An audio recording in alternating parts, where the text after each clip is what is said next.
ನೋಡಿ, ಬಿಡಿಎದವರು ಈ ಮನೆಯನ್ನ ಆಲ್ರೆಡಿ ಡೆಮಾಲಿಷ್ ಮಾಡಿದ್ದಾರೆ. ಈ ಮನೆಯನ್ನ ಈಗ ಡೆಮಾಲಿಷ್ ಮಾಡೋದಕ್ಕೆ ಬಂದಿದ್ದಾರೆ. ಆಲ್ರೆಡಿ ಏನೋ ನೋಟಿಸ್ ಏನೋ ಕೊಟ್ಟಿದ್ದಾರಂತೆ. ಸ್ನೇಹಿತರೆ ನಮಸ್ತೆ. ನೋಡಿ, ನಮ್ಮ ರೆವಿನ್ಯೂನಲ್ಲಿ ಸೈಟ್ಗಳನ್ನ ತಗೊಳ್ಳೋರು ತುಂಬಾ ಹುಷಾರಾಗಿರಿ. ಡಾಕ್ಯುಮೆಂಟ್ಸ್ ಗಳನ್ನ ಕ್ಲೀನಾಗಿ ಲೀಗಲ್ ಚೆಕ್ ಅನ್ನ ಮಾಡಿ ತಗೊಳ್ಳಿ ಅಂತ ನಾನು ಯಾಕೆ ಪ್ರತಿ ಸಲನೂ ನಿಮ್ಗೆ ಅವೇರ್ನೆಸ್ ವಿಡಿಯೋಗಳನ್ನ ಕಾನೂನಾತ್ಮಕವಾಗಿ ಕೊಡ್ತಾ ಇರ್ತೀನಿ ಅಂದ್ರೆ ಇದೇ ವಿಚಾರಕ್ಕೆ. ನೋಡಿ, ಇವರು ನಮ್ಮ ಕ್ಲೈಂಟ್ ಒಬ್ರು ಕಮ್ಮಿ ಅಂದ್ರೆ ಒಂದು 30-40 ಲಕ್ಷ ರೂಪಾಯಿ ವ್ಯಾಲ್ಯೂಯಬಲ್ ಒಂದು ಸೈಟ್ ಅನ್ನ ತಗೊಂಡಿದ್ದಾರೆ.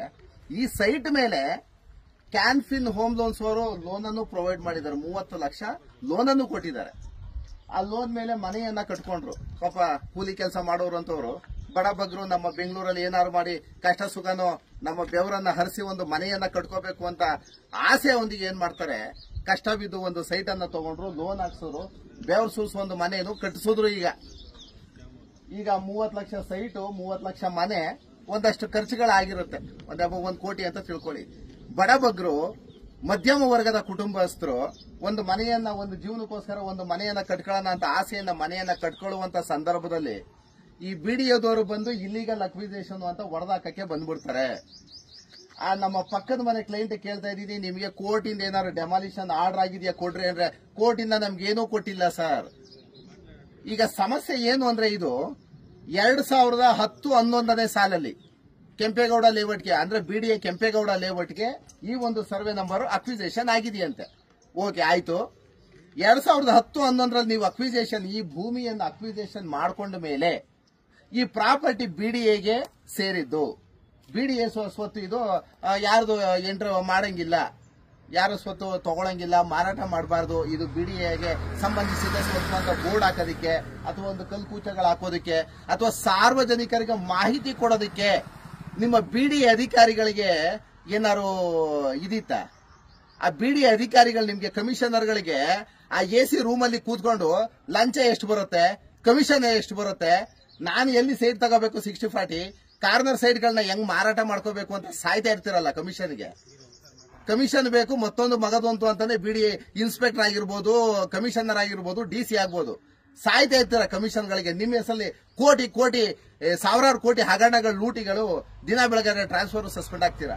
ಬಡಬಗ್ರು ಒಂದು ಮನೆ ಕಟ್ಕೋಬಾರ್ದೇನ್ರಿ? ಮನೆ ಕಟ್ಕೊಳ್ಳೋಕ್ಕಿಂತ ಮುಂಚೆ ನೀವು ಈ ಒಂದು ಲ್ಯಾಂಡ್ ಅಕ್ವಿಸೇಷನ್ ಆದ್ಮೇಲೆ ಈ ಒಂದು ಲ್ಯಾಂಡ್ ನ ಸರ್ವೆ ಏನಿದೆ ಸರ್ವೆ ನಂಬರ್ನ ಸಬ್ ರಿಜಿಸ್ಟರ್ಗಳಲ್ಲಿ ಲಾಕ್ ಮಾಡಿಸಬೇಕಾದ ಜವಾಬ್ದಾರಿ ಯಾರು? ಆ 4 ಬಿಡಿಎ ಕಮಿಷನರ್ಗೂ ಆ 4 ಲೋಫರ್ ಅಧಿಕಾರಿಗಳಿಗೆ ನಾನು ಹೇಳೋದು. ಈಗ ಇವತ್ತು ಇಂಥ ಮನೆಗಳನ್ನ ಹೊಡೆದಾಕ್ಬಿಟ್ರೆ ನಿಮ್ಮ ಅಪ್ಪದಿರ ಏನಾದ್ರು ಬಂದು ಕಟ್ಕೊಡ್ತಾರ ಅವ್ರಿಗೆ? ಅಧಿಕಾರಿಗಳಿಗೆ ನಾನು ಹೇಳ್ತಾ ಇರೋದು. ಅಕ್ವಿಸೇಷನ್ ಆದಕ್ಕೆ ಈ ಒಂದು ಸರ್ವೆ ನಂಬರು ಬಿಡಿಎ ಅಥವಾ ಕೆಂಪೇಗೌಡ ನಾಡಪ್ರಭು ಕೆಂಪೇಗೌಡ ಲೇಔಟ್ಗೆ ಅಕ್ವಿಸೇಷನ್ ಆಗಿದೆ. ಈ ಒಂದು ಸೈಟ್ಗೆ ಯಾರು ಕೂಡ ಪರಭಾರೆ ನಿಷಿದ್ಧ ಅಂದ್ಬಿಟ್ಟು ಸಬ್ ರಿಜಿಸ್ಟರ್ ಆಫೀಸಲ್ಲಿ ಲಾಕ್ ಮಾಡಿಸ್ಬಿಟ್ಟಿದ್ರೆ ಬಡಬಗ್ರು ಸೈಟ್ ತಗೊಳ್ಳೋದಾರು ತಪ್ತಿತ್ತಲ್ರಿ. ನಿಮ್ಮ ಫ್ಯಾಮಿಲಿನಲ್ಲಿ ನಿಮ್ಮ ಅಕ್ಕ ತಂಗಿದಿರ್ಗೋ ಮತ್ತೊಬ್ರು ಮಗದೊಬ್ರಿಗೆ ಯಾರು ಸುಮ್ಮನೆ ಬಿಟ್ಬಿಡ್ತೀರಾ? ಜೀವನ ಪರ್ಯಂತ ಸಂಪಾದನೆ ಮಾಡಿ 1 ಕೋಟಿ ತಗೊಂಡು ಸೈಟ್ ತಗೊಂಡು ಮನೆ ಕಟ್ಸಕ್ ಬಂದ್ರೆ ನೀವು ಇಂಥ ಮನೆಗಳನ್ನ ಉಣಿಸಿ ಹಾಳು ಮಾಡ್ಬಿಟ್ಟು ಹೋಗ್ಬಿಡ್ತೀರಾ. ಈ ಮನೆಗಳನ್ನ ಒಡೆಯೋದಕ್ಕೆ ಎಷ್ಟು ಕಮಿಷನ್ ಬಂತು ನಿಮಗೆ? ಅದನ್ನ ಹೇಳ್ಬೇಕಲ್ವಾ ನೀವು? ಕೋರ್ಟಿನ ಆ ಕ್ಲೈಂಟ್ಗೆ ಕೋರ್ಟಿನ ಆಯ್ತು, ಯಾವುದೋ ಒಂದು ಜಾಗ ಅಂತ ತಿಳ್ಕೊಬಿಡಿ. ಈಗ ಮನೆಯನ್ನ 3 ಫ್ಲೋರ್ ಮನೆಯನ್ನ ನೀವು ಏಕಾಏಕಿ ಡೆಮಾಲಿಷ್ ಮಾಡಿದ್ಮೇಲೆ ಡೆಮಾಲಿಷ್ ಮಾಡೋದಕ್ಕೆ ಕೋರ್ಟ್ ಆರ್ಡರ್ ಬೇಕೇ ಬೇಕಲ್ವಾ? ಈಗ ಬಂದ್ಬಿಟ್ಟು ಆಲೆ JCB ಇಂದ ಕೊಕ್ಕೆ ಹಾಕಿದ್ದೀರಾ ಆ ಕಡೆ, ನಿಮಗೆ ಮಾನ ಮರ್ಯಾದೆ ಇಲ್ವಾ? ಅಥವಾ ಕಾನೂನನ್ನ ನೀವು ಪರಿಪಾಲನೆ ಮಾಡ್ತಾ ಇಲ್ವಾ? ಕಾನೂನು ಅಂದ್ರೆ ಏನು? ಎಲ್ಲ ನೀವು ನಿಷೇಧನ ನೀವೇ ಅಯ್ಯಾರ? ಹಂಗಾದ್ರೆ ಬಿಡಿಎ ಕಮಿಷನರ್ ಫೈನಲ್ ಅಧಿಕಾರನ ಸುಪ್ರೀಮ ನೀವು? ನಿಮ್ಗೆ ಯಾವನ್ ಅಧಿಕಾರ ಕೊಟ್ಟಿದ್ದು ಬಿಡಿಎ? ಅವ್ನು ಯಾವನ ಕಮಿಷನರ್, ಇನ್ಸ್ಪೆಕ್ಟರ್ಗೋ, DCಗೋ ನಿಮ್ಗೇನಾದ್ರು ಮಾನ ಮರ್ಯಾದೆ ಇದೆಯೇನ್ರಿ? ಕೋರ್ಟಲ್ಲಿ ಆರ್ಡರ್ ಒಂದು ಕೊಡ್ಬೇಕಲ್ವೇನ್ರಿ ಪಾರ್ಟಿಗೆ? ಮನೆಯಲ್ಲಿ ವಾಸ ಇರುವಂತ ಇವ್ರಿಗೆ ಒಂದು ಡೆಮಾಲಿಷನ್ ಆರ್ಡರ್ ಕೊಡದಲ್ಲೇ ನೀವು ಬಂದು ಯಾರ್ಯಾರನ್ನ ರೌಡಿಗಳನ್ನೆಲ್ಲ ಕರ್ಕೊಂಡ್ಬಂದ್ಬಿಟ್ಟು 40-50 ಜನ ಕೂಡಾಕಬಿಟ್ಟು ಡೆಮಾಲಿಷ್ ಮಾಡೋದಕ್ಕೆ ನಿಮ್ಗೆ ಕಾನೂನಿನ ಸುಪರ್ದಿನಲ್ಲಿ ಇದ್ದೀರಾ ಅಥವಾ ನೀವೇ ಸರ್ವಾಧಿಕಾರಿಗಳಾಗ್ಬಿಟ್ಟಿದ್ದಾರೆ ಬಿಡಿಎದವರು?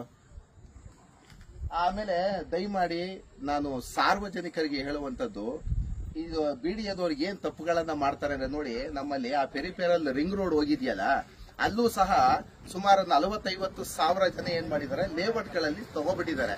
ಈಗ ಲ್ಯಾಂಡ್ ಅಕ್ವಿಸೇಷನ್ ಕಡೆಯಿಂದ ಏನಾಗುತ್ತೆ, ದುಡ್ಡು ಹೋಗೋದು ಏನಾಗುತ್ತೆ, ಈ RTC ಓನರ್ ಇರ್ತಾರಲ್ಲ, ಈ ಸರ್ವೆ ನಂಬರ್ ಯಾರೋ ಒಬ್ಬ ಇದ್ದಾನೆ, ಅಲ್ಲೊಂದು 2 ಎಕರೆ ಇತ್ತು, RTC ಓನರ್ಗೆ ಹೋಗ್ಬಿಡುತ್ತೆ. ಏನು ಸೈಟ್ ಅನ್ನ ತಗೊಂಡಿರ್ತಾರಲ್ಲ, ನಿಮಗ್ ಬರೋದಿಲ್ಲ.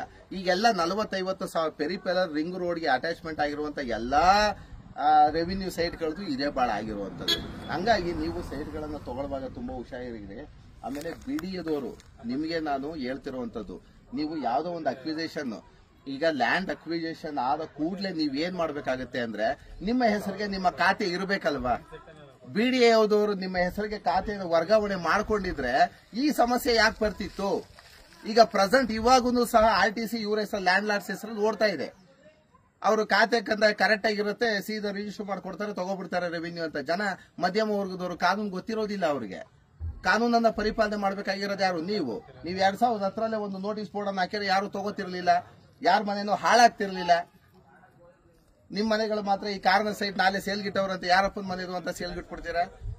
ಡಾಕ್ಯುಮೆಂಟ್ಸ್ ಇನ್ನೂ ಆಗಿಲ್ವಂತೆ. ಇನ್ನು RTCಗಳೆಲ್ಲ ಲ್ಯಾಂಡ್ ಲಾರ್ಡ್ಸ್ ಅಲ್ಲೇ ಓಡ್ತಾ ಇದೆ. ಇದು ದಯಮಾಡಿ ಈ ಬಿಲ್ಡಿಂಗ್ ಏನಿದೆ ನೀವೇ ಸುಪರ್ದಾನ ಮಾಡ್ಕೊಳ್ಬೇಕಾಗ್ತದೆ. ಕಾನೂನಾತ್ಮಕವಾಗಿ ಅವ್ರಿಗೆ ಪ್ರೊಟೆಕ್ಷನ್ ಕೊಡಬೇಕು. ಈ ಬಿಲ್ಡಿಂಗ್ ಒಡೆಯೋದಕ್ಕಿಂತ ಮುಂಚೆ ನಾನು ಕೋರ್ಟ್ ಆರ್ಡರ್ ಕೊಡ್ಲಿಲ್ಲ ಅಂದ್ರೆ ಒಬ್ಬೊಬ್ಬನು ಬಿಡಲ್ಲ, ಸಸ್ಪೆಂಡ್ ಮಾಡ್ಸಾಕ್ ಕೊಡ್ತೀನಿ. ಕಾನೂನಲ್ಲಿ ಏನಿದೆ ಕಾನೂನನ್ನ ಪರಿಪಾಲನೆ ಮಾಡ್ಬಿಟ್ಟೆ ನೀವು ಬರ್ಬೇಕಾಗ್ತದೆ. ಏನ್ ಕಾನೂನಿಲ್ಲ, ನೋಟಿಸ್ ಇಲ್ಲ, ಮತ್ತೊಂದಿಲ್ಲ, ಮಗೋದೊಂದಿಲ್ಲ, ಯಾವನೋ ಬರ್ತಾನಂತೆ ಹೊಡೆದಾಕ್ಬಿಟ್ಟು ಹೊಡೋಗ್ತಾರಂತೆ. ಒಂದ್ ಡೆಮಾಲಿಷನ್ ಆರ್ಡರ್ ಕೊಡದಲ್ಲೇ ಡೆಮಾಲಿಷ್ ಮಾಡಿದೀರಾ ಅಂದ್ರೆ ನೀವೆಂತ ಅಧಿಕಾರಿಗಳ್ರಿ? ನಾಲ್ಕು ಅಧಿಕಾರಿಗಳು ಕಣ್ರಿ ನೀವು. ಕರೆಕ್ಟ್ ಆಗಿ ಕಾನೂನನ್ನ ಪರಿಪಾಲನೆ ಮಾಡಿ ಅವ್ರಿಗೆ ವಿತ್ ಕೋರ್ಟ್ ಆರ್ಡರ್ ಸಮೇತ ಬರಬೇಕು ಅಂತ ಕೇಳ್ಕೊಳ್ತೀನಿ. Thank you.